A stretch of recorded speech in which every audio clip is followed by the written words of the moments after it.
కన్నప్ప కష్టాలు ఏంటి? Bhairavam వస్తుందన్నప్పుడు వెనకడుగేసిన Kannappa release date వెనక్కేసుకున్నారని చెప్పి సోషల్ మీడియాలో రూమర్స్ ఉంటానే ఉన్నాయి. ఇదంతా కాకుండా మనం అబ్జర్వ్ చేయాల్సింది ఏంటంటే హార్డ్ డిస్క్ కొట్టేశారు. ఎవరి దగ్గర? ఎగ్జిక్యూటివ్ ప్రొడ్యూసర్ ఆఫీస్కి వచ్చిన డిటిడిసి కొరియర్లో హార్డ్ డిస్క్ పోయింది. దీనివల్ల సినిమా నాశనం అయిపోతుందా? ఎవరన్నా ఆలోచించండి కామన్ సెన్స్తో. బ్యాకప్ ఉండదా? సీసీటీవీ ఉండదా? అసలు ఎవరు తీసుకున్నారు? ఈ సోకాల్ కొట్టేసింది ఎవరికో తెలీదా?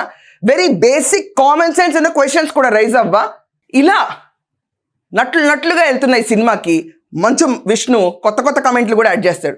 అసలు ఆయన తీస్తున్న ఇంత భారీ బడ్జెట్ సినిమాలో ప్రభాస్ గారు ఫ్రీగా వచ్చి యాక్ట్ చేస్తుండటమే ఒక గొప్ప పరిణామం. ప్రభాస్ లాంటి పాన్ ఇండియా స్టార్ వచ్చి కన్నప్పలో యాక్ట్ చేస్తుంటే ఆ సినిమాకి లేని వాల్యూ ఎక్కడుంది కూడా క్రియేట్ అవుతుంది. ప్రభాస్ ఫ్యాన్స్ అందరూ కూడా ప్రభాస్ సినిమాలో నటిస్తే ఆ టికెట్లు చెరగడం ఖాయం. ఇది తథ్యం. ఇలాంటి తరుణంలో మంచు విష్ణు వచ్చి ఆఖరికి he's not even sparing Prabhas garu కూర్చొని ఏమని అంటాడంటే, మీరందరూ నమ్మరు, నాకే ఎక్కువ బల్క్డప్ బాడీ ఉంది, ప్రభాస్ గారికి అంత బల్క్డప్ బాడీ లేదు, షూటింగ్లో చూసుకుంటే నాకంటే తక్కువ ఉంది. మరి ఈయన మాత్రం హృతిక్ రోషన్ కదా, చిరంజీవి గారు చెప్పినట్టు.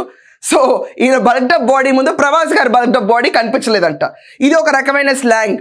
ఇదంతా పక్కన పెడితే Prabhas is not a big actor, Mohan Lal is a big actor. కానీ ఒకటి గుర్తుంచుకోవాలి ప్రతి ఒక్కళ్ళు, పాన్ ఇండియా స్టార్ మొట్టమొదటిగా ఎవరైనా ఎదిగారంటే that is none other than Prabhas garu. No one can beat him. Prabhas గారి సినిమాలో ఆడచ్చు ఆడకపోవచ్చు, అది వేరే విషయం. కానీ తీసే ప్రతి సినిమా ఒక కళాఖండంలో నిలిచిపోతూ ఉంటుంది. అభిమానులు సినిమా ఫ్లాప్ అయినా హిట్ అయినా, కమర్షియల్లీ ఫ్లాప్ అయినా హిట్ అయినా సినిమాని మాత్రం మర్చిపోలేరు.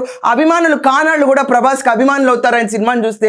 బికాజ్ రాధేశ్యామ్ తీసుకున్నా, ఆదిపురుష్ తీసుకున్నా ఒక కళాఖండంలాగా ఉంటుంది ప్రతి ఒక్కటి ఆయన యాక్షన్ తీసుకుంటే. కాదంటారా?